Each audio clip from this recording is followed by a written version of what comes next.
tentang dampak negatif panas atau musim kemarau yang berkepanjangan terhadap tanaman kelapa sawit.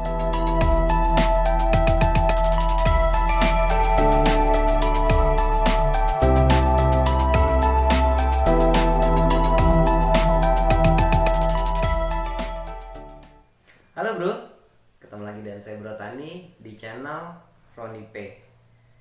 Kemarin kita sudah bahas tentang dampak negatif musim hujan yang terlalu berlebihan ya kepada tanaman atau perkebunan kelapa sawit.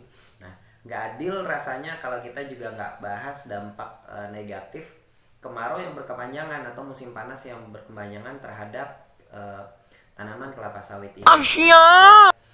Jadi hari ini kita akan membahas tentang dampak negatif panas atau musim kemarau yang berkepanjangan terhadap tanaman kelapa sawit. Teman-teman, pada dasarnya panas atau sinar matahari itu juga dibutuhkan tanaman kelapa sawit untuk pematangan terhadap buahnya ya. Nah, tapi kalau berlebihan gimana gitu ya? Berlebihan nggak bagus juga karena dampaknya akan negatif terhadap pertumbuhan kelapa sawit itu sendiri. Ya, jadi dampak negatif panas berlebihan atau musim kemarau panjang terhadap tanaman kelapa sawit itu menurut Bro Tani, yang pertama itu mengganggu tanaman, mengganggu buah dan produktivitas tandan buah maupun rendemen dari buah tersebut itu menjadi lebih rendah. Itu dampaknya kalau panas berkepanjangan. Yang kedua itu mendorong munculnya bunga jantan. Ya, dalam kurung kalau sudah banyak bunga jantan otomatis menurunkan sekrasio ya, dan otomatis itu membuat cadangan buah itu menjadi lebih sedikit. Yang ketiga itu mendorong terjadinya aborsi terhadap bunga betina sebelum berkembang ya. Biasanya sih yang banyak terjadi pada tanaman kelapa sawit usia 3-5 tahun. Yang keempat itu kebanyakan menciptakan kegagalan terhadap tandan yang baru terbentuk. Yang kelima itu kualitas tandan menjadi tidak bagus ya. Kenapa? Karena panas, kematangan buah itu dipercepat sampai dengan sebulan. Jadi tandannya itu belum besar udah matang duluan, sehingga buahnya berukuran kecil dan biasanya cepat membrondol. Yang keenam itu hama tikus, biasanya kalau musim panas itu makin banyak di kebun sawit.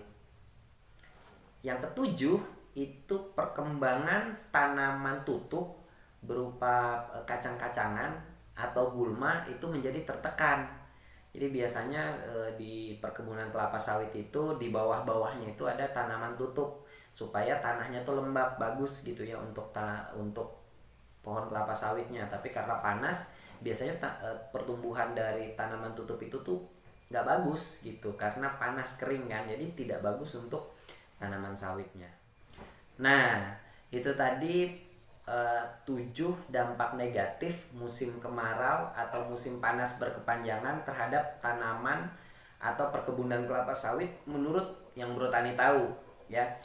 Kalau teman-teman ada tambahan atau menurut kalian ada hal lain nih yang dampak negatif panas atau kemarau berkepanjangan terhadap tanaman kelapa sawit, kalian boleh tuliskan di bawah ya di kolom komentar, nanti juga bisa menambah pengetahuan Bro Tani ya. Saya rasa cukup video kali ini. Terima kasih sudah menonton. Sekali lagi mohon supportnya untuk like videonya, share kepada siapapun yang menurut kalian bisa mendapatkan manfaat, dan untuk teman-teman yang belum subscribe tolong di subscribe ya biar buat Bro Tani semakin semangat bikin video. Oke, terima kasih, sampai ketemu lagi di video selanjutnya. Salam tandan berduri, dadah.